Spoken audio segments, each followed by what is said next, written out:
నమస్తే, welcome to four sides TV.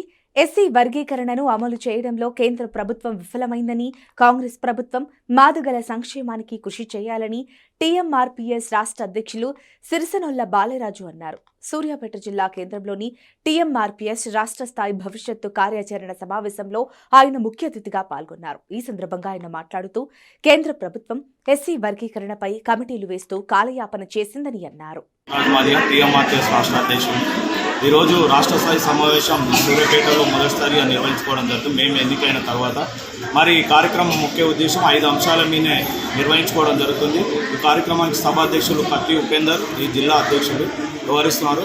అయితే మొదటి అంశం ఏబిసిడి వర్గీకరణ. కేంద్ర ప్రభుత్వం గతంలో 100 రోజులు చేస్తానని మోసం చేయడం జరిగింది.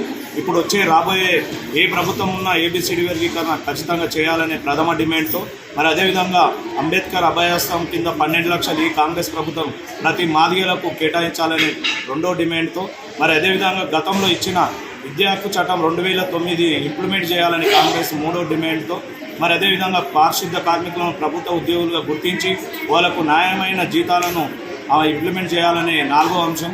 మరి అదేవిధంగా గతంలో ఏబిసిడి వర్గీకరణ కొరకు జైళ్ల పాలై కేసులు ఎన్నో పెట్టుకొని ఇప్పటికీ కోలుకోలేని పరిస్థితిలో ఉన్న ఇప్పుడు రాష్ట్ర ప్రభుత్వం కొత్తగా ఏర్పడ్డ కాంగ్రెస్ ప్రభుత్వం వాళ్లకు 250 గజాల ఇంటి స్థలం ఇచ్చి ఇల్లు నిర్మించాలని ఈ 5 డిమాండ్లతోనే ఈ కార్యక్రమం నిర్వహించుకోవడం జరుగుతుంది.